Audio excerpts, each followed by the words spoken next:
Noite, Bruna. Tudo bem com vocês? Boa noite, professora. Bacana essa maneira de gravar de vocês aí. A gente devia fazer isso na escola também. Fazer o quê? A gente podia fazer assim nas escolas também, gravar toda a aula, como vocês fazem na faculdade. Isso é importantíssimo para depois replicar. Não grava, né? As escolas não gravam, é verdade, né? É que aqui é para o aluno ficar disponível, né? Sim, entendo, professor. Mas isso facilitaria também a revisão de conteúdo. Ah, com certeza, é verdade. Mas eu acho que agora, depois da pandemia, pelo menos nas privadas, isso vai acabar mudando, né? Vão ser gravadas as aulas, né? E vai acabar ajudando bastante isso. Possivelmente, sim. É. E aí, conseguiram fazer a atividade que estava lá?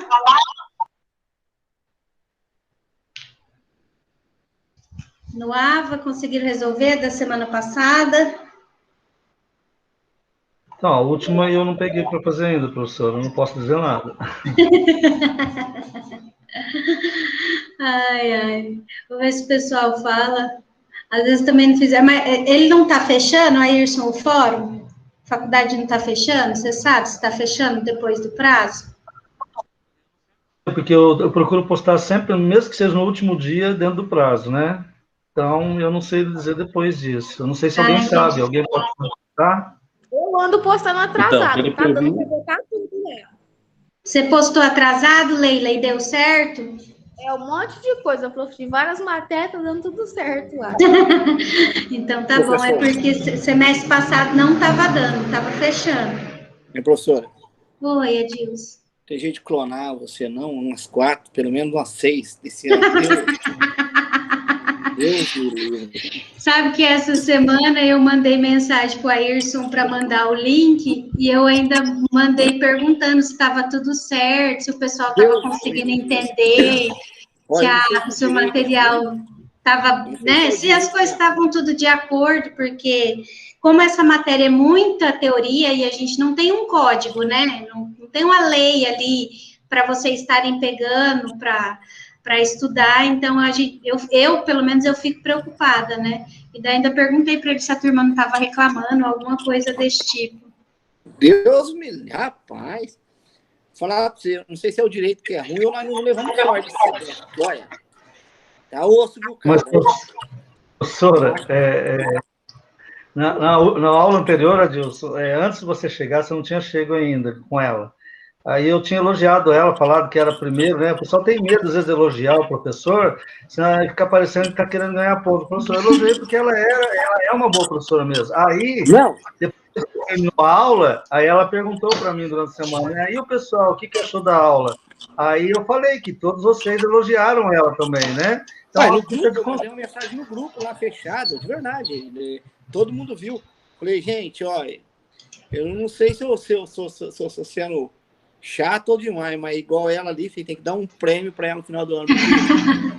Professora, tá osso, viu? Tá duro. Olha, não sei se as outras matérias, eu mesmo tenho uns direitos aí que eu vou falar para você, hein? Eu não sei se eu consigo passar no tal da OAB, se depender desses direitos. Aí, olha, no final do ano, nós vamos fazer um churrasco, só vai chamar você. Ai, pode chamar eu, mas pode chamar os outros profs também. Ai, Jéssica. Tem um professor que é bom, mas tem eles são bons, professor, mas tem uns que a aula principalmente não chega em mim, sabe? É bom a pessoa, é boa, mas talvez não encontre. E outros não ligam de pôr no AVA. Aí hoje eu fui olhar, não tem. Aí coloca na quinta-feira. Na quinta-feira já tem um monte de trabalho para a gente fazer. Pô, sabe, sobrecarrega. E sobra em meia hora, uma hora, você vai dando uma estudada, vai entrando. Filho, vou falar igual você não tem. Mandar dobrar teu salário. Eu não sei quanto você ganha, mas vai mandar dobrar.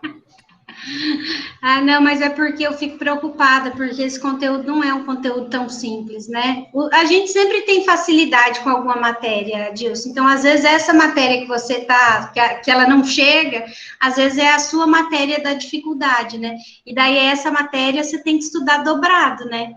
Eu, por exemplo, na escola, eu sempre fui péssima em matemática e física. Então, eram disciplinas que eu tinha que estudar dobrada. Na faculdade, eu tinha que estudar dobrado constitucional, porque constitucional não entrava na minha cabeça. Então, porque é nós dois, né? Eu não tinha, o constitucional, a minha maior dificuldade é que eu não tinha vocabulário. Então, quando eu lia os artigos, eu não conseguia entender o que aquilo lá falava, porque eu não tinha vocabulário. Então, a maior dificuldade... Perde a vontade, né, professor? Não perde, parece que a gente vai perdendo aquele entusiasmo, porque a gente não gosta da matéria. A matéria é chata. Ele não chega. Ele é muita coisa para ler, sobrecarrega. A minha mulher é professora de física e de matemática.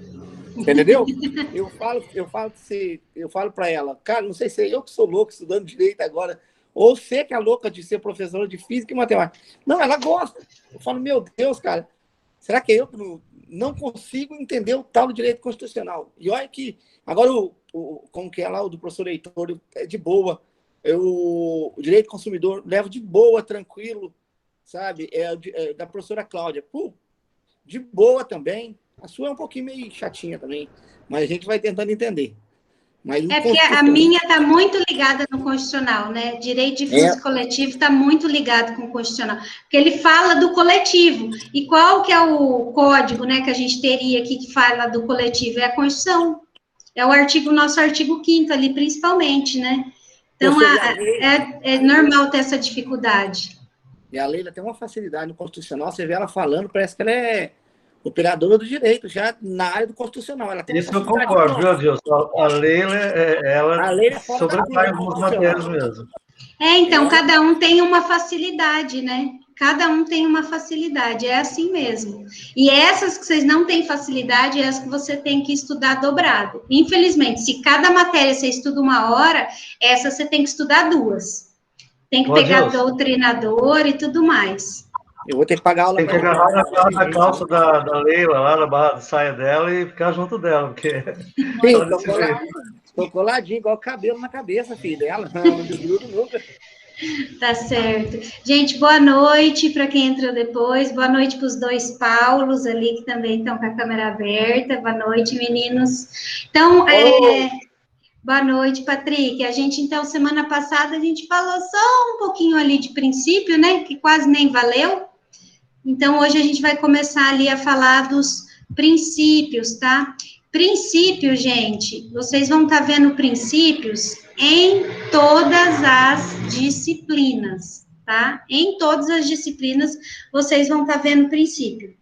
Sempre no começo de uma disciplina, vocês vão estar vendo princípio, tá?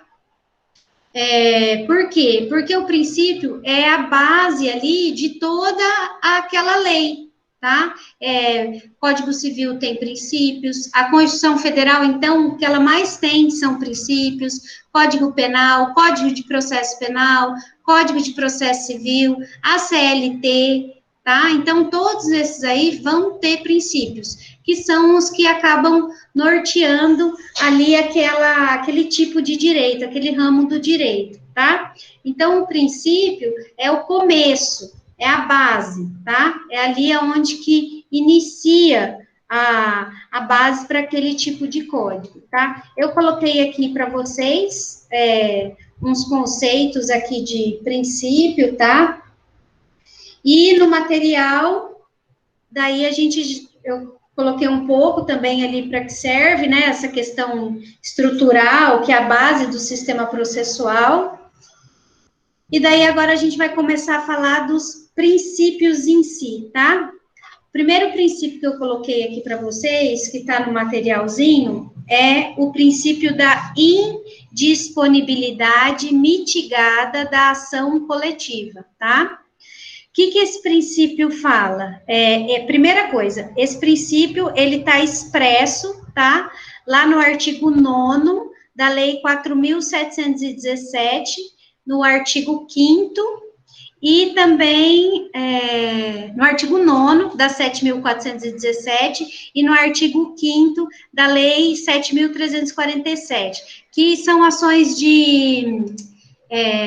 ações coletivas, mandado, obrigação, vai ter vários tipos, mas ela cuida ali mais dessas ações coletivas, tá? Para o nosso caso. Deixa eu só... Tinha que ter um jeito aqui de eu aceitar as pessoas sem ter que fechar o slide, né? Para vocês aparece para aceitar ou não? Não, né?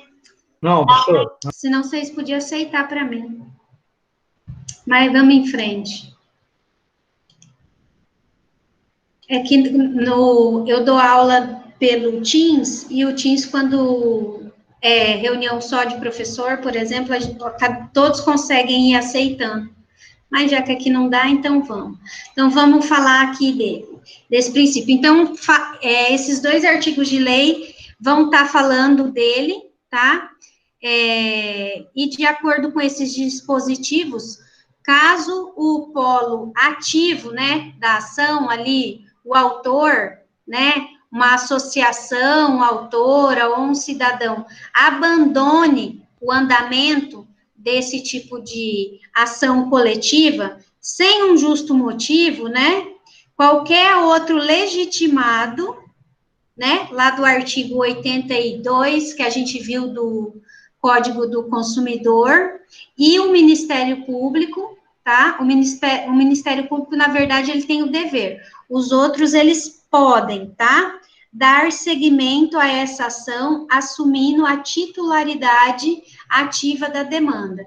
Então, essa questão aqui, ó, princípio da indisponibilidade mitigada. Então, é que se o autor, né, ali, a associação ou uma pessoa entrou, né, com esse tipo de ação, os outros que também podem entrar com esse tipo de ação, eles podem dar continuidade àquela ação, né? Se ele abandonar o processo, e não precisa ter um motivo justo, tá?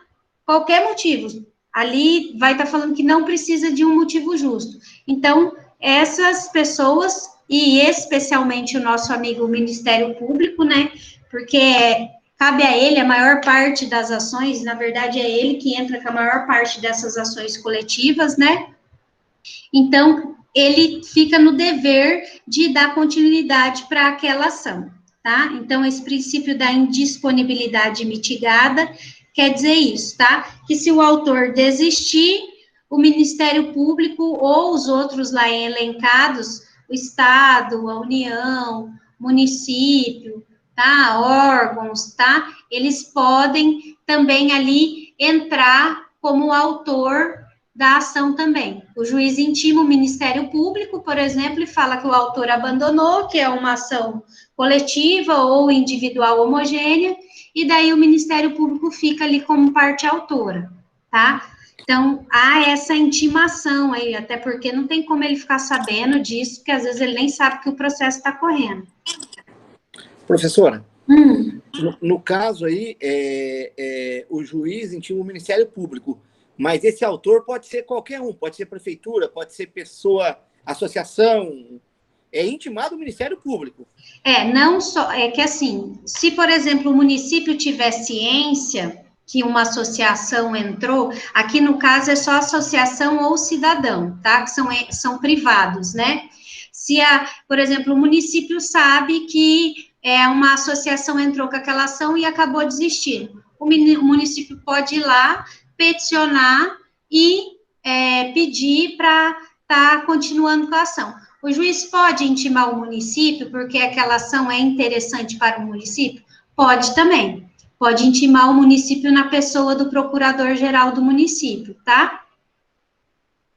Professora, mas nesse caso aí, o Ministério Público ou o município vai assumir somente polo ativo. Somente a ação de quais impetrantes, no caso, professora? Somente de associação e cidadão. Somente nesse caso? Isso. Ah, tá. Ok. Mais alguém quer fazer alguma pergunta desse daqui? Professora, no caso, por exemplo, se gerar, eu não sei o que gera, por exemplo, se gerar uma indenização e o autor desistiu, para quem que vai esse resultado? A gente vai estar vendo isso aí mais para frente, mas essas ações coletivas e as difusas, o valor dela vai para um fundo, vai para um fundo do governo, tá? Não vai ali para a parte. Já se for uma individual homogênea e, por exemplo, o Ministério Público receber aquilo lá, eu nunca peguei desse tipo de ação, assim, mas até onde eu sei também vai para esse fundo. Dinheiro não vai para a parte, tá? Porque normalmente, o que acontece? É condenado em multa ou em obrigação de fazer, tá? Então, a obrigação de fazer, ela acaba se tornando para todos, né?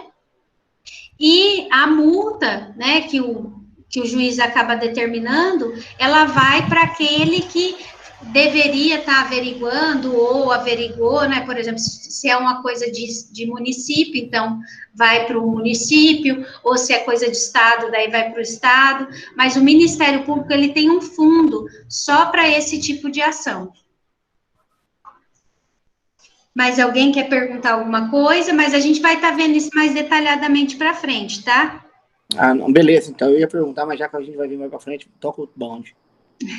Mas se você quiser perguntar agora, pode. É porque eu não gosto de ir pulando, porque senão eu acho que eu acabo confundindo a cabeça de vocês. Então, essa é a diferença de uma aula para outra. Pega um tema, pega um texto, destrincha ele até a gente aprender. E entender o porquê. Não, daqui a um pouco fala de direito difuso, coletivo, daqui a pouco já fala ética, daqui a um pouco já fala do presidente. Aí, rapaz, depois dos 40 é complicado. Não, é o seguinte, somente uma associação e uma pessoa física entrou com a ação e acabou desistindo. Isso, aí o município pode levar até o Ministério Público, caso ele seja interessado. O juiz que vai ou intimá-los, ou se eles tiverem ciência do abandono, eles podem peticionar pedindo para tomar como parte autora. Com o tempo nós vamos entendendo, mas já estamos no caminho. Então, tá bom. Deixa eu ver aqui se eu consigo colocar a lei aqui para vocês, que daí a gente lê o artigo e fica mais fácil. Deixa eu colocar aqui, ó, lei 7.000. Total tá bravo. E quem que é o cachorro que tá bravo aí, gente? Não é minha mulher. Ó, essa daqui, ó, tá vendo? É ação popular, tá? Que é uma das ações do direito difuso e coletivo, tá? Então, aqui, vamos achar aqui no 9º. Não, mas mostra o slide, não tá aparecendo não. Não tá aparecendo nada.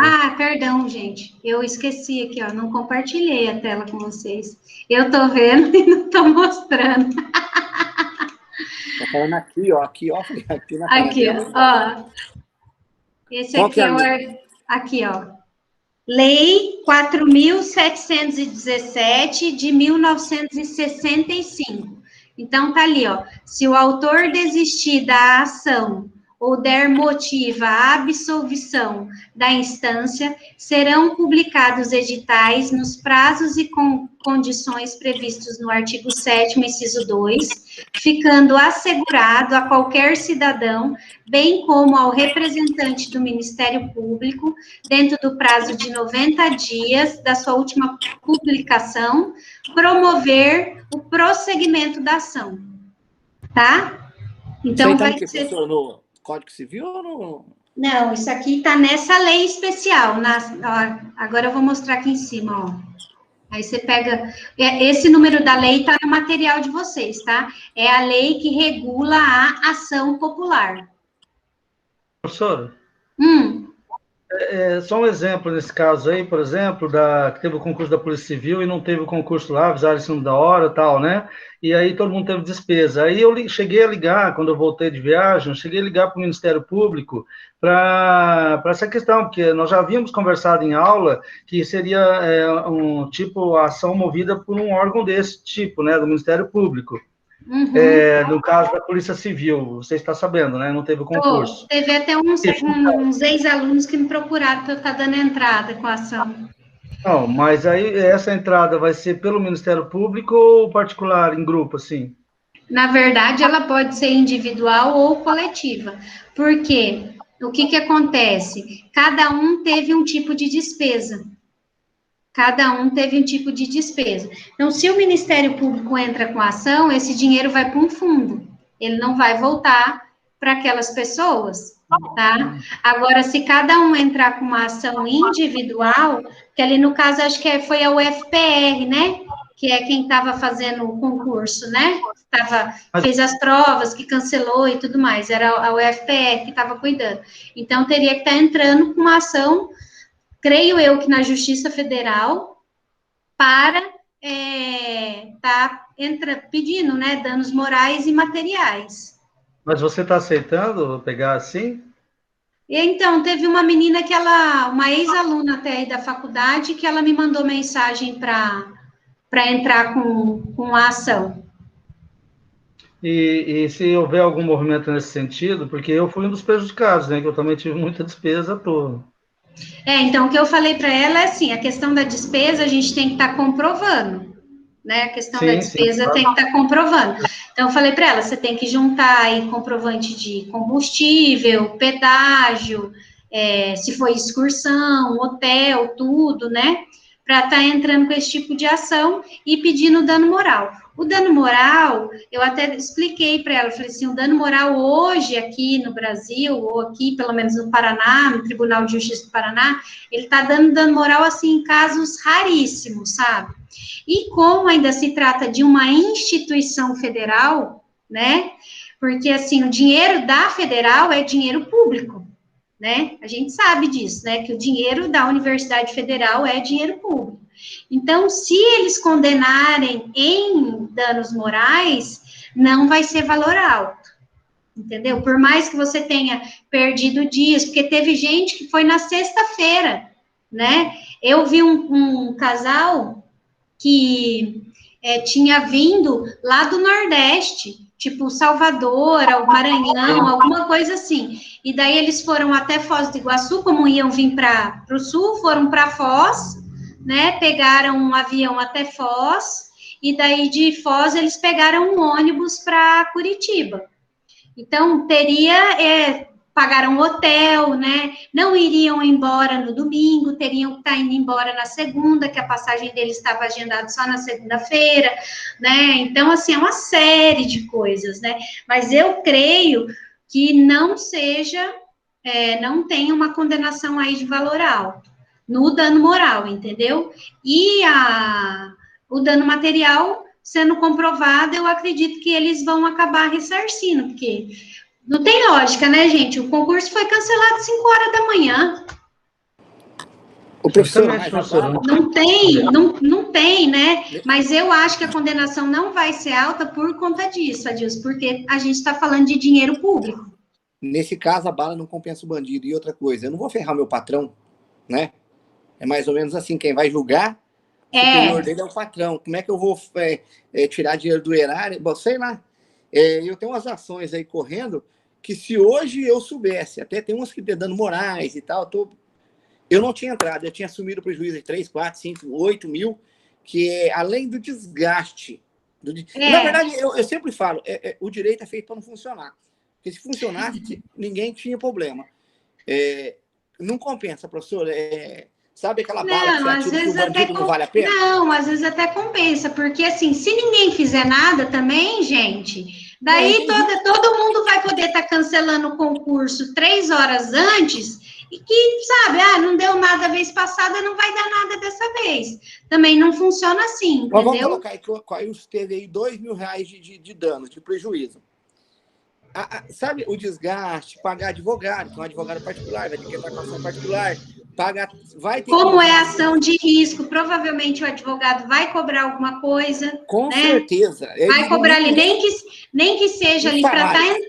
Não um salário, mas ele vai estar cobrando ali pelo menos uns R$150 para estar entrando com a ação, porque pode ser que você não ganhe nada. Pode ser que você não ganhe nada. Então, o advogado fica ali 1 ano, 2 no processo e não ganha nada. Então, quando vocês forem advogar, gente, que for esse tipo de ação de risco, né, já verifiquem. O TJ, porque nesse caso aí, eu entendo que é a Justiça Federal. O TJ, a Justiça Comum, hoje, em dano moral, ele anda dando uma média de R$1.500, R$2.000. Eu estou com dano morais de quase 10. Assim, se ele me der R$1.500, eu vou falar, fala o seguinte, fica pro senhor, aí paga o táxi, paga o Uber. Porque, sabe, só de táxi então, você paga. É complicado. Então, Ayrson, pode ser que o Ministério Público entre aí, mas daí isso aí vai virar dinheiro para o fundo, não vai reverter para as partes. Nesse caso, sabe o que eu vou falar? Então, o ideal é entrar com uma ação individual. Quando eu for advogar, eu falo assim, ó, essa ação aí é no escritório da esquina ali que eles montam. Esse aqui não dá, né? Mas não tem liberação para mexer com essa ação, não. Vai no escritório da esquina ali. Ai, Deus. Só você. Vamos voltar lá, então.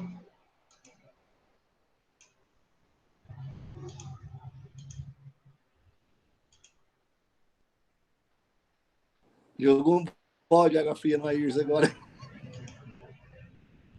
Não, mas tem que cobrar mesmo, gente. Aquilo lá foi o cúmulo do absurdo. Eu tenho uma amiga que saiu daqui de Sarandi e foi para lá na sexta-feira, porque, né, para chegar, saiu daqui na sexta-noite, chegou lá no sábado de manhã, foi de ônibus, pagou hotel, né, ia voltar, chegar só na segunda-feira, então tem que ser feito. Eu entendo que tem que ser feito alguma coisa assim. O próximo princípio é o princípio do amplo acesso à justiça. Esse princípio aqui, vocês já devem ter visto ele inconstitucional, tá? Ele vai estar lá no artigo 5º, inciso 35 da Constituição Federal. E o CPC também fala dele, tá? Lá no artigo 3º do CPC, ele também vai estar falando.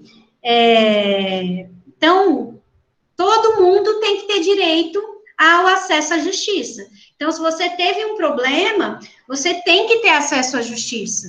Ah, eu não posso pagar, então o governo tem que vir bancar esse advogado para você estar pagando. Ah, eu não posso pagar as custas. O governo tem que vir e estar fornecendo justiça gratuita para você, tá? Então, esse princípio do amplo acesso à justiça é isso, é te garantir que quando você teve um direito violado, a justiça vai ser feita. Se você não vai poder entrar, se um defensor público não vai poder entrar para você, um advogado dativo, o Ministério Público tem que estar fazendo essa parte, tá? As pessoas não sabem, mas o Ministério Público, ele entra com ações individuais.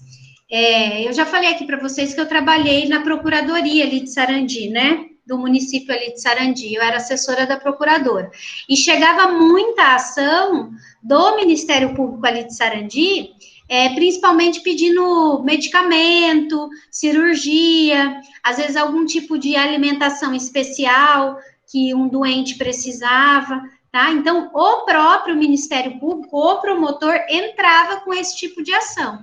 Tá? Em cidade grande, a gente sabe que é mais difícil, até porque tem defensoria pública, tem os núcleos jurídicos das faculdades, né? Então, assim, o Ministério Público acaba não fazendo tanto isso, ele acaba ali mais ficando como um fiscal mesmo. Mas é uma das funções dele, tá? É uma das funções do Ministério Público.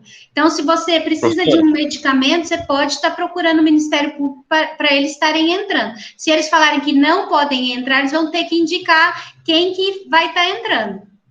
Diga, Celso.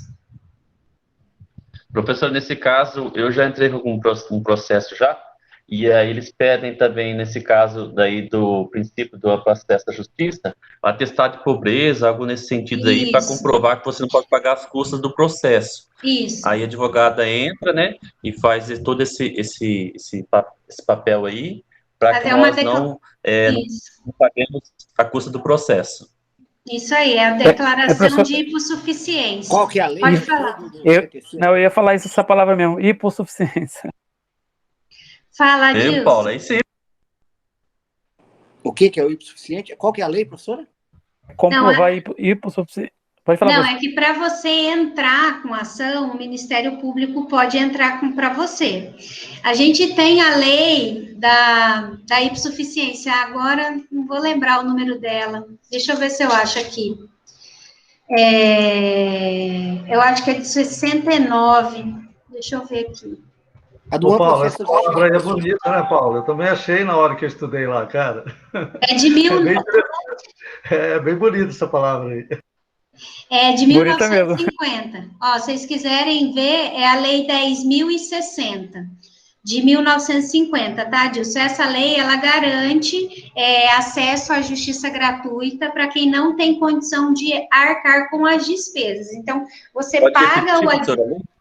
10.060/1950. Vou abrir ela aqui para vocês Eu verem. uso muito isso, professora, por causa da NPR aqui.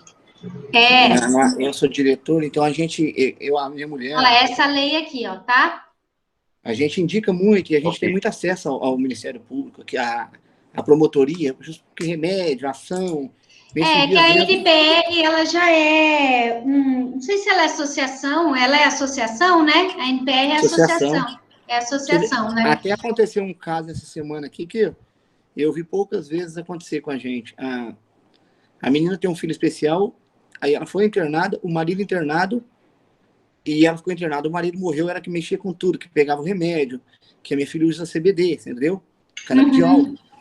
E ela estava na UTI, ela não tinha condição de fazer. Aí o promotor autorizou esse dinheiro vir na conta da minha mulher, para minha mulher prestar conta com o governo para poder comprar o remédio que nós compramos nos Estados Unidos, prestar conta com nota por isso. Mas eu nunca vi o governo liberar, alguém liberar um dinheiro. É como a gente tem bastante acesso e tem confiança, abriu esse precedente, mas... normalmente, eles liberam diretamente para a pessoa. Aquele dinheiro... Vocês já viram aquelas crianças que tem AME? Aquela atrofia muscular, alguma coisa espinhal, não lembro como é que chama. Aquele remédio custa o quê? R$1 milhão, não é? Acho que é o remédio. Caríssimo. Eu acho que é R$1 milhão. E a gente teve uma família que ganhou o direito dessa medicação pelo STF e eles depositaram o dinheiro na conta da família. E daí até eles depois acabaram conseguindo o valor um pouco abaixo, tipo 890 mil, e daí o juiz intimou, né, a União pediu para que eles devolvessem o valor que tinha sobrado. Então, acontece mesmo isso. Essa semana mesmo nós estamos devolvendo R$1.300 por causa da nota que vem dos Estados Unidos, aí tem a diferença do dólar. Se falta pouquinha coisa, a gente põe do bolso, né? Mas quando sobra muito, que nem dessa vez do dinheiro dela, que não tinha quem comprava o remédio, que só libera para a família, é todo um... a gente acabou tendo que devolver. Vamos pagar até na segunda-feira isso.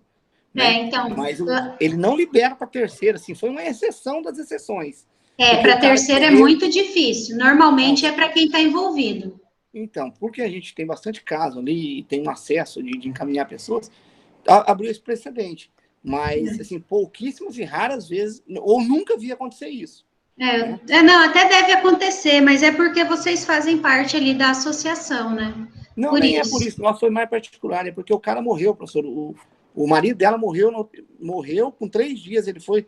Na segunda ele foi, na quarta ele morreu. No hospital, sem nada. E ela estava ruim também. E o moleque foi para casa, não tinha quem cuidar do moleque. Ia faltar o remédio. Ele liberou para gente, mas... É uma exceção, né? Qual que é a lei do amplo acesso à justiça? Não é lei de amplo acesso à justiça. O princípio do amplo... É o artigo, tá? Ele vai estar no artigo 5º da Constituição Federal, no inciso 35. Tá? Ele vai estar ali. Tem no CPC também, lá no Código de Processo Civil, no artigo 3º. Ele também vai estar falando desse amplo acesso à justiça, tá? Então, todos têm direito de buscar a justiça quando tem algum direito violado, tá? E se eu não consigo pagar um advogado, o Estado tem que estar me fornecendo um advogado dativo, um defensor público, ou o Ministério Público tem que estar entrando com essa ação para mim, tá? De alguma forma, o governo tem que estar se virando. É lógico, né, gente, que a gente sabe como é que funciona. Quando você depende de serviço público, é o terror, né? A gente sabe que o negócio, se já é lento a justiça lá dentro, quando você depende ainda deles para estar entrando com uma ação, é muito mais demorado. Então, se a pessoa tem urgência ali, fica bem complicada a situação, né? Eu dependi uma vez aí e fiquei muito insatisfeito com o atendimento, sabe?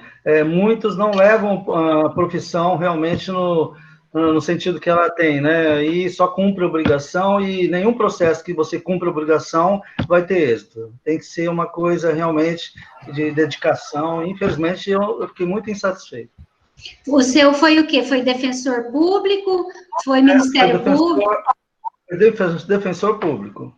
Foi defensor público. E o Paraná tem há pouquíssimo tempo a Defensoria Pública, né? Ela não tem nem 10 anos que ela foi criada aqui no estado.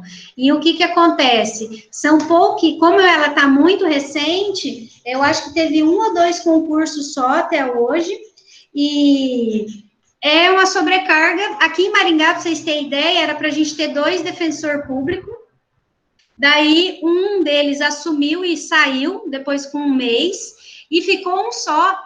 Daí, como é que faz um defensor público para uma população de mais de 400 mil habitantes? E outra, ele não atende só Maringá, ele acaba tendo que atender toda a região de Maringá que não tem defensoria pública.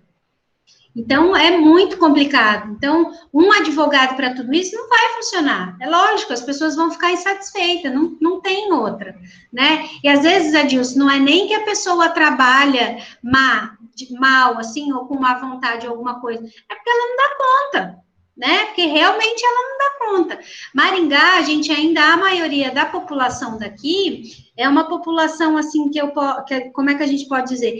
Que é um pouco melhor a condição de vida, né? Mas se a gente for pegar ali a questão, por exemplo, Sarandi, Paysandu, entendeu? Outras cidades pequenas aqui do lado, a gente sabe que a situação é muito pior. Em Sarandi, por exemplo, eles têm que dar vale gás, eles têm que dar vale leite, eles têm que dar fralda. A assistência social lá, ela tem que funcionar ali dando comida mesmo, entendeu? Aqui já a assistência social, ela faz isso, mas ela também dá cursos, ela profissionaliza a pessoa, né, ela procura emprego, então é uma série de outras coisas que a gente consegue estar desenvolvendo. Já em outras cidades, quando a pobreza é maior, né, eles já não conseguem, eles têm que ali dar do básico.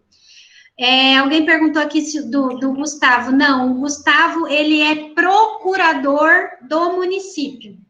Ele é procurador do município. Eu não sei em que área que ele está agora, se ele está em execução fiscal, o que é, mas ele é concursado da prefeitura. Ele é procurador do município. Professor, você falou um negócio interessante aí, gostei, viu? Sarandi da compra, da comida, da fralda, da gás. Eu moro aqui, não sei não, hein? Mas aí você tem que ser hipossuficiente, né, Dilson? Se você não é. E que as coisas tá para ganhar as coisas de graça. E não dá gasolina, não, porque, olha, tá feio. O cara é investidor da Bolsa de Valores. Adilson é rico. Adilson, para de Adilson é rico. Olha o Patrick falando. Olha, gente, olha um negócio desse, cara. É o fim do mundo, hein? Falou de dinheiro, o Patrick acordou na hora. É verdade. Adilson, ele nem recebe auxílio porque não libera para ele. Sim, professor, esse negócio mesmo do canabidiol, quando a gente entrou, faz muitos anos, né? Era muito caro, era quase 3 mil a seringa, e a minha menina toma 7 por mês, na época.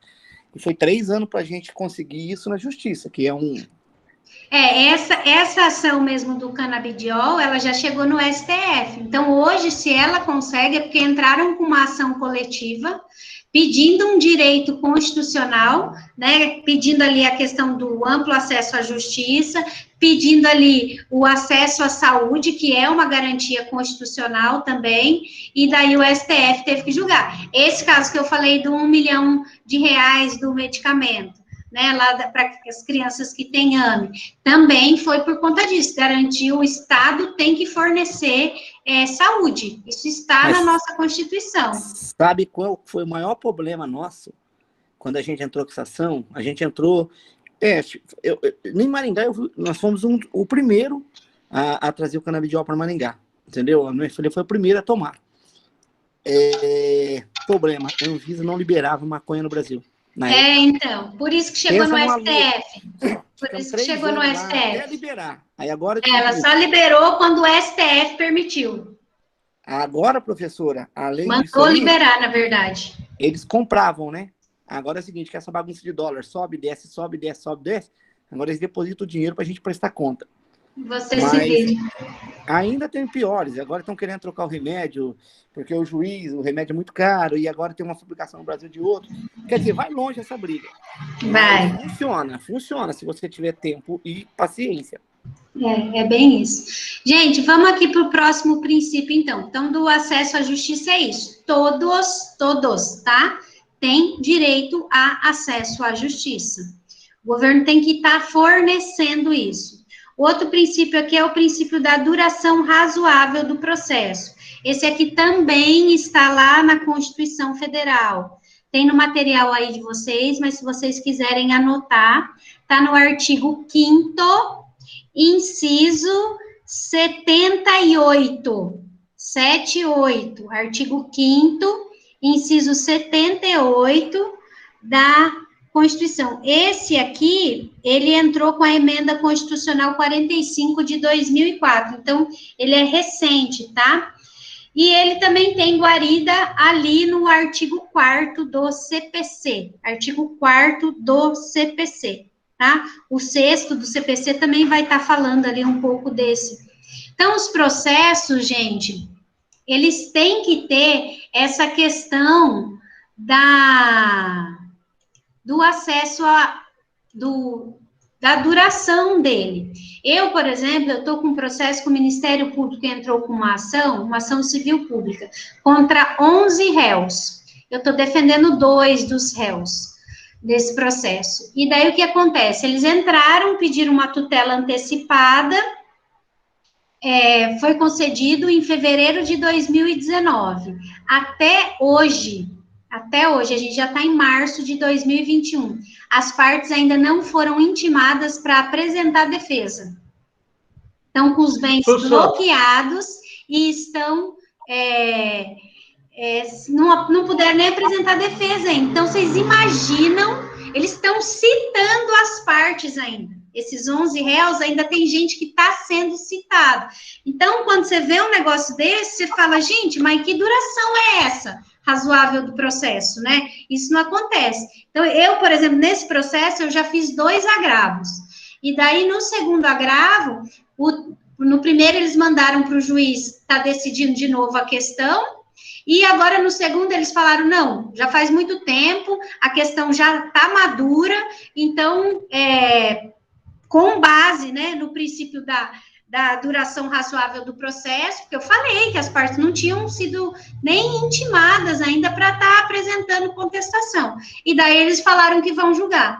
Eu vou estar fazendo sustentação oral terça-feira que vem. Grava, professora, para nós e nos mostra. Vou ver. Deixa nós ver, professora, não tem jeito? Acho que não tem, porque eles colocam o link no processo, e esse meu processo, ele corre com segredo de justiça. Então, não vai dar para ver. Fofoquinha mais, segredo para nós é segredo, não é claro segredo.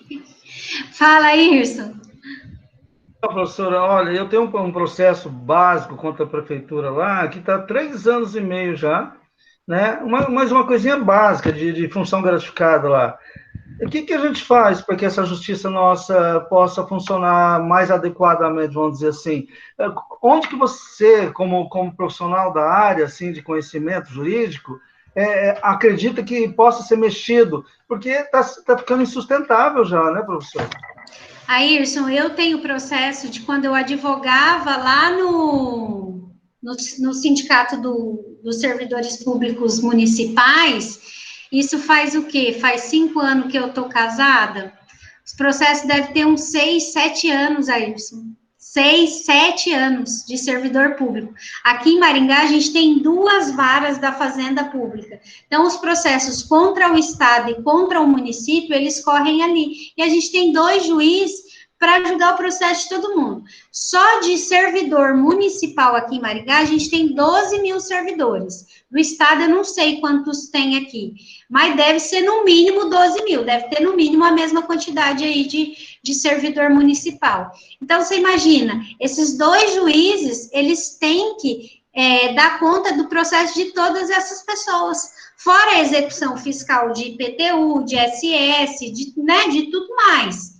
Então, por isso que demora. Esse meu cliente, inclusive, ele veio me perguntar, mas eu não posso processar esse juiz, eu não posso processar esse Ministério Público, que não faz esse processo andar. Eu falei, não tem como. O que a gente pode estar fazendo, que no teu caso, o advogado pode estar fazendo, mas não sei se é uma boa ideia, é estar fazendo a denúncia para os órgãos competentes.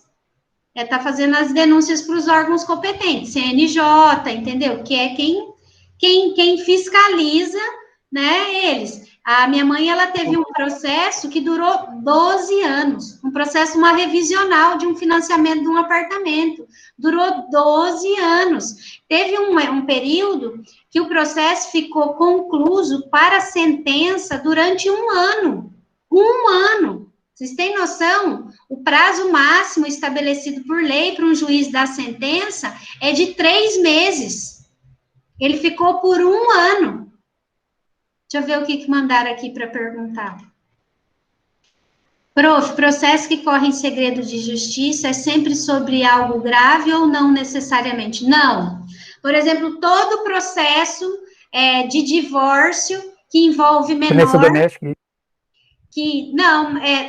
O da violência doméstica até tem uma treta ali, alguma coisa, né? Mas, por exemplo, um divórcio que envolve menores... Personalidade. Que envolve menores. Sempre que envolver menores, o processo vai correr com segredo de justiça. Por mais que, por exemplo, os pais estejam... Intimidades, né? Dependendo ali do que for, por exemplo, se for um processo de assédio sexual, sim, se for um processo de dano ao erário, porque vai estar juntando ali imposto de renda, né? Todo processo que for, mesmo que ele comece sem segredo de justiça e depois junta, por exemplo, um imposto de renda, alguma coisa assim, o juiz vai colocar automaticamente segredo de justiça. Integridade, mais ou menos? A gente não tem uma regra, assim, a gente não tem um artigo de... Eu acabei de fazer um trabalho nesse sentido com a professora Cláudia, eu até lembro, tem lá no trabalho dela. Mas, professora, então... Obrigada, professora. Por nada, Jéssica. A duração do processo. Duração razoável. O processo 12 tem anos que... é razoável? Que nem você não é razoável. Foi feito, esse caso da minha mãe, por exemplo... O CNJ veio no cartório, porque não era só o da minha mãe, era um juiz que estava com todos os processos daquele jeito, e na época ainda era processo físico. Então, assim, o CNJ veio, chamou a atenção dele, mas não aconteceu nada, porque gente, vocês sabem o que acontece com o juiz quando ele é punido? Ele é aposentado. Essa é a punição dele, ele é aposentado. Essa que é a punição dele. Ele não vai ter que pagar multa, ele não vai responder por nenhum crime, tá? Ele vai ser aposentado compulsoriamente. Essa que é, recebendo o salário dele de juiz. E eu vou estudar para juiz, porque eu... Dois meses... Por isso que o Adilson está fazendo curso. Só para ser penalizado. 2 meses já... essa que é a punição, só que você tem que sair do estágio probatório, hein, Adilson? Não vai me perder aí durante o estágio probatório. É 3 anos de estágio probatório, hein? Eu quero saber... Porque, rapaz, você imagina? Uma coisa do cara pegar e falar assim, ó, a tua penalidade é receber 50 mil por mês. É que daí, quando o juiz aposenta, nesse caso, né, ele é obrigado a aposentar nesse caso, daí ele aposenta só com o valor do salário, daí ele para de receber auxílio moradia, vale terno, ele para de receber tudo. Mas, gente, o salário de um juiz hoje deve estar beirando o quê? Uns 25 mil? 31. Não, 31 acho que é do STF. Juiz comum, justiça comum, acho que não é tudo isso, não. Eu não sei. Professor, porque um delegado da Polícia Federal, eu estava olhando esses dias aqui, eu acho que é 28. Então, eu acho que vai ser meio que isso. Acho que é meio parecido ali. Mas é essa que é a punição. Então, Ayrson, nesses casos que não tem, né, gente, quando acontecer alguma coisa... do processo não ter essa duração razoável do processo, o ideal é que o advogado denuncie. Só que aquela coisa, o advogado denuncia e arruma encrenca com quem? Então, professor, você fica lá... olha que é que tem situações que não tem como. Eu, por exemplo, quando eu peticionei as 2 vezes, que eu agravei as 2 vezes, eu deixei muito claro para os 3 desembargadores da demora do processo. Eu deixei bem claro que as partes não tinham sido intimadas ainda para apresentar contestação e que os réus estavam no prejuízo, porque eles não tinham nem ainda certeza que eles iam ser condenados, entendeu? Eles não foram condenados, eles já estão pagando por isso. Aqui seria o princípio da razoabilidade, né? Princípio da duração razoável do processo. Duração razoável do processo, tá? Então, os juízes, eles têm um código lá de normas que tem prazo para tudo, tá? Mas não cumpre. Às vezes não cumpre porque não dá conta e às vezes não cumpre porque o cara é preguiçoso, entendeu? A gente tem as duas hipóteses aí também, tá? É isso, infelizmente, é o que acontece. Vamos para o próximo, Aline, por nada. O outro princípio é o princípio da flexibilidade procedimental, tá? Eu coloquei ali para vocês até a frase de um doutrinador. Então, o que ele quer dizer? Que não representa um fim em si mesmo, mas um meio, um instrumento para permitir a justa composição do litígio. Ou seja, a resolução da questão do direito material, né, o objeto ali do conflito, visando alcançar o seu escopo social e jurídico para pacificar com justiça. Por que existe processo? Processo existe porque tem algum artigo de lei que devia estar sendo cumprido por alguém e não está sendo. Então, qual que é o meio de eu fazer aquela pessoa cumprir? Através do processo, tá? Então, às vezes, o que acontece? O juiz, principalmente, ele precisa fazer as provas daquele processo de uma forma que não está estabelecida em lei. Então, ele pode flexibilizar aquilo lá? Pode. Que nem nesse caso desse processo desse meu cliente aí, que já está com 2 anos dos bens bloqueados. Então, quando chegou na segunda vez lá, que o juiz ainda não tinha feito, de acordo com o que ele tinha que fazer, o tribunal falou, não, já que esse cara não julga isso, e quando julga de forma incorreta, eu vou julgar, tá? Então, por isso, da flexibilidade procedimental. Então, ele flexibilizou. Então, já que ele não faz a parte dele, eu vou fazer. Tá? Para não ter que voltar de novo para o juiz lá da vara civil para ele estar julgando aquilo. Então, a gente tem essa possibilidade. Aqui em Maringá, por exemplo, eu já vi juiz sair da sala de audiência, lá em cima no prédio do fórum, e ir ver um doente no carro. E ver uma pessoa lá no carro para comprovar que ela está doente, alguma coisa nesse sentido. Eu já vi ele fazer visita em loco. Por exemplo, eu já vi juiz ir em fábrica, nas trabalhistas, por exemplo, que eu faço, eu já vi o juiz acompanhar o perito e fazer visita em loco, entendeu? Eu já vi o juiz ir na casa do doente para fazer visita em loco. Então, a gente tem a possibilidade dessa flexibilização, tá? Para que a gente faz isso? Para a gente conseguir justiça naquele caso, tá? Para a gente conseguir justiça no caso. Então, por isso que a gente tem esse princípio da flexibilização por conta disso. Não há condenação prévia sem o devido processo legal. Isso aí, Paulo, não há condenação prévia. Isso é um princípio também, a gente não está falando dele agora, tá? Mas no caso do juiz, vai, professora, a princípio de comprovação, né? Para poder andar com o processo. Isso, então, a gente flexibiliza ali o procedimento para achar uma alternativa que venha mostrar ali as peculiaridades do caso, né? Então, verificar que aquela pessoa realmente está doente, verificar que realmente aquela pessoa não tem condição, entendeu? Nos processos do INSS acontece muito isso, tá? Que o INSS não aposenta ou não fornece auxílio-doença. Vocês estão cansados de saber disso, né, gente?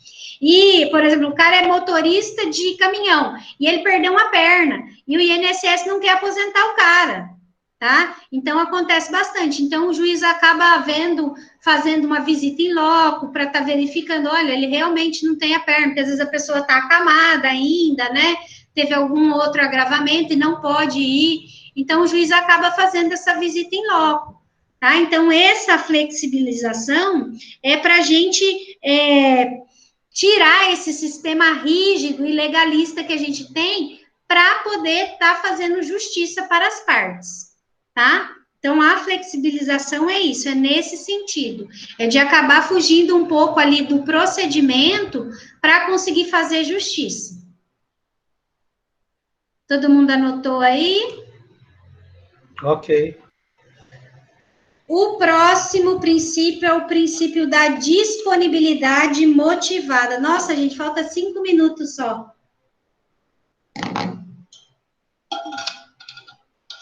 Olha só, nossa aula passa voando. Fica aqui, não tem erro, não. Com você nós fica até amanhã.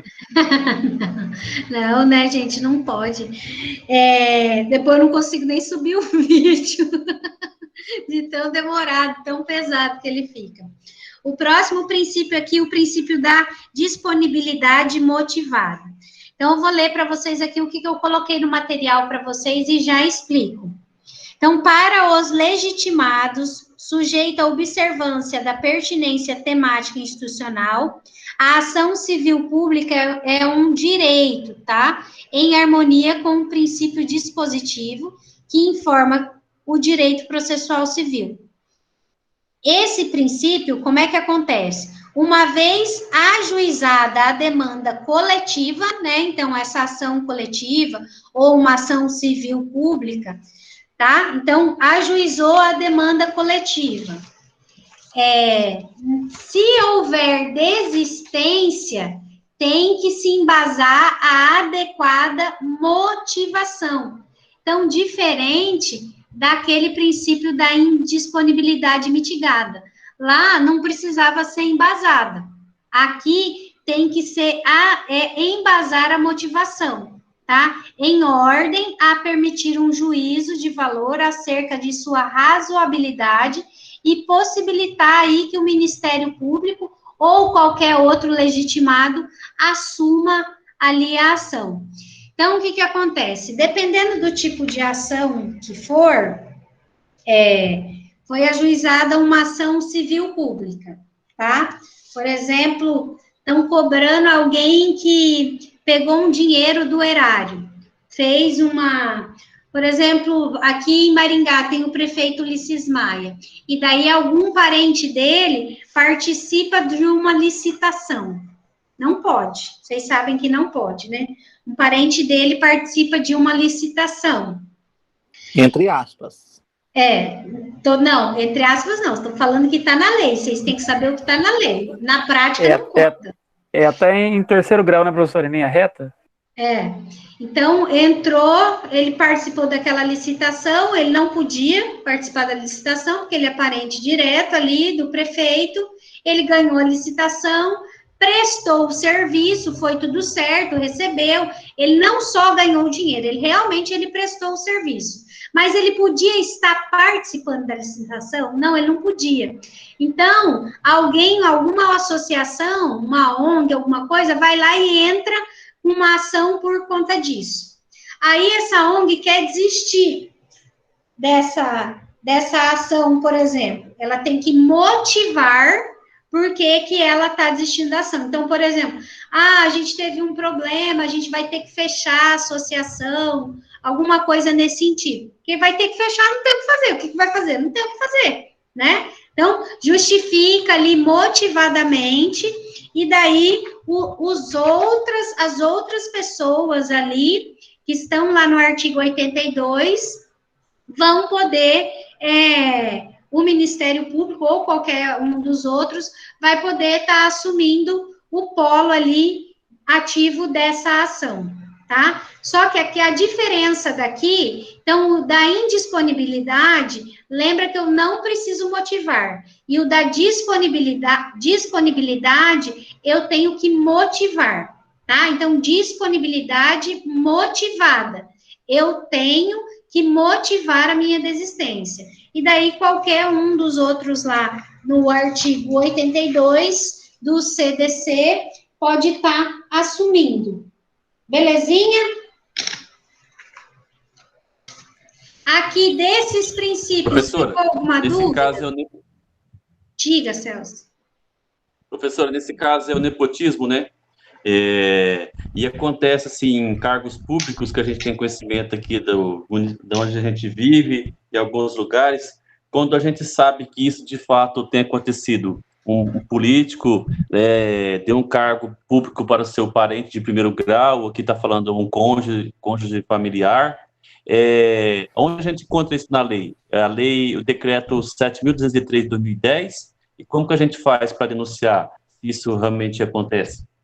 Então, na verdade, o que pode ser feito?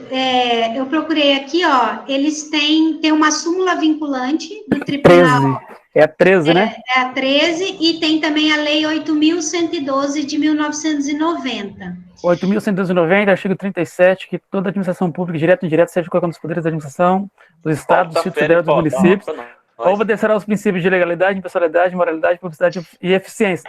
E fugindo a impessoalidade... Aí, fugindo à impessoalidade, ele se torna improbo. E os atos de improbidade administrativa importarão a suspensão dos direitos políticos, a perda da função pública, ressarcimento erário, indisponibilidade de bens, na medida da gradação prevista em lei, sempre diz a sanção penal cabível. Então, na verdade, assim, ele não responde por nepotismo. Ele responderia, nesse caso, ele responderia por dano ao erário, tá? Então, por exemplo, ele prestou um serviço lá e ele recebeu 60 mil, mas o serviço realmente foi prestado. Por exemplo, ele forneceu medicamento, né? Era uma empresa que fornecia medicamento, luva, máscara, né? Realmente ele forneceu, só que ele não poderia nem ter participado daquela licitação. E daí o pessoal lá do setor de licitação assinou, o prefeito assinou, o procurador assinou, porque tudo tem que ter parecer, né? Todos vão responder, tá? Não é só o parente, tá? Então, não é o nepotismo que vai ser cobrado, tá? O que vai ser cobrado é o dano erário. Ah, mas ele realmente prestou o serviço. Não interessa, ele não poderia ter participado. E daí, o valor da multa é de até 2 vezes o valor do dano ao erário. E essa questão no criminal, ela prescreve, mas dano ao erário nocível não prescreve. Então, o Ministério Público pode demorar 15 anos para entrar com essa ação, porque ela não vai prescrever, ela não tem prescrição, é a única ação que a gente não tem prescrição. Então, eles poderiam estar cobrando isso aí depois até que as pessoas já morreram, e está cobrando dos herdeiros. Professora, eu posso fazer só uma pergunta, de repente a senhora consegue responder. No caso aqui em Sarandi mesmo, o filho do prefeito é diretor da secretaria, mulher de outra... Então, não, secretário não tem problema, porque secretário que nem a mulher do presidente da República, que ela tem um negócio, tem cargo, né? Esses cargos de secretaria e tudo mais. O que acontece? Secretário responde com o próprio patrimônio. Então, como ele responde com o próprio patrimônio, por isso que não é nepotismo. Então, se ele fizer alguma coisa de errado, ele vai responder com o próprio patrimônio. Por isso que não acontece. Aí, em Sarandi, a primeira-dama acho que não era da assistência social, né? Agora era só... a Lúcia é. Agora é? Porque era só o filho. Mas não... Governo. Então, mas não tem problema por conta disso, tá? Porque eles respondem com o próprio patrimônio. E o nepotismo, gente, não é só para parente, tá? Pode ser amigo próximo também, sócio, né? Que nem se o Volpato tivesse um sócio aí e ele colocasse, tá? Então, e não fosse um cargo desse que responde com o próprio patrimônio, daí poderia ser nepotismo. Mas esses cargos, né, que responde com o próprio patrimônio, não é considerado nepotismo. Por isso. Professor, deixa eu fazer só uma pergunta rapidamente, já, né, esgotou o tempo, com relação ao juizado de pequenas causas, qual é o valor máximo para por entrar nesse juizado onde não precisa o advogado? Até 20 salários mínimos, sem advogado, e acima de 20 salários mínimos com advogado. Obrigado, professor. E o que é até 40 salários, professora? 40 é alguma coisa de salário? Tem alguma coisa nesse sentido que eu acho que... É a lei 9.099. As ações que você pode entrar no juizado são ações de até 40 salários mínimos. No juizado especial? No juizado especial, possível, né? E quando passa disso? Vamos supor, eu tenho uma ação de 1 milhão. Não, daí você não pode distribuir lá, você tem que distribuir na vara civil. Entendi. É que no juizado não tem custas iniciais, né? Não tem custa em primeiro grau. Agora, se você já for distribuir o processo na vara civil, já tem custa inicial ali, se você não tiver justiça gratuita. Professora, num caso que, tipo assim, uma situação que a pessoa foi sentenciada, já houve o bloqueio do bem e a advogada já mandou. Aí o juiz tinha que intimar ele, mas por causa dessa pandemia acabou passando. Na verdade, peticiona de novo. Promotor. Peticiona de novo. Então, e diz que era 15 dias, né? Mas não sei o que aconteceu, o negócio, mas que parou, travou.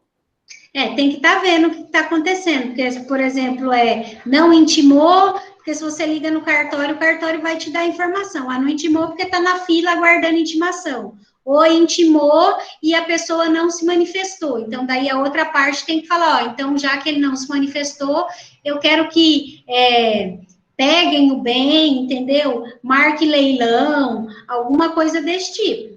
Aí vai depende muito disso, de como é que é. Só olhando o processo mesmo para saber. Não, beleza. Não, o bem está comigo, é uma questão boba. Já bloqueou o bem no meu nome. Então aí tem que ver como é que está acontecendo. Paulo, você perguntou aqui quando o aposentado tem que apresentar para provar que está vivo, como funciona? Na verdade, isso aí vocês vão ter que perguntar mais para a professora Luciana Lupe, né? Acho que vocês não têm aula ainda com ela de previdenciário. Mas a lei é essa, tá?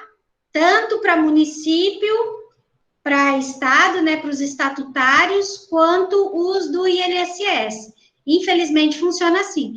Os meus pais, por exemplo, eles são aposentados do estado, e eu não sei se uma vez por ano, ou uma vez a cada 2 anos, eles têm que comparecer presencialmente no núcleo aqui de Maringá, para estar no mês do aniversário, ou no mês seguinte do aniversário, para estar comprovando que está vivo. É lei isso, tá? É lei. Beleza, então, gente? O pessoal até já está debandando. Semana que vem, então, eu encontro vocês. Se por acaso eu tiver algum problema lá com o meu agravo, porque lá é a partir da 1h30 da tarde e não tem, a gente não sabe a pauta, né?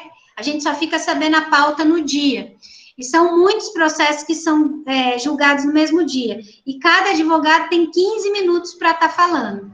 Então, se por acaso atrasar alguma coisa, eu mando mensagem para o Ayrson e daí a gente começa um pouco mais tarde. Eu imagino que não, porque o desembargador não vai querer ficar trabalhando depois das 6 da tarde. Mas eu já vi acontecer deles ficarem até as 7 horas da noite, tá? Manda um link que nós desembola. Não, mas daí eu aviso o Ayrson, que daí vai atrasar um pouco, e daí eu peço a compreensão de vocês, porque não sou eu que decido a data, né, gente? Já faz tanto tempo que esse cliente está esperando que eu não podia nem pedir para remarcar. Mas daí eu aviso vocês. Já está compreendido, não esquenta a cabeça, não. Você manda aqui. Vocês são uns queridos. Então, tá bom, obrigado. Então, gente. Obrigada. Semana que vem a gente termina essa questão dos princípios. Tchau, tchau. Até mais. Tchau, boa noite, pessoal. Boa noite, pessoal. Tchau, boa noite. Se cuidem. Boa noite. Tchau, tchau. Boa noite. Tchau, gente. Boa noite, gente. Boa noite.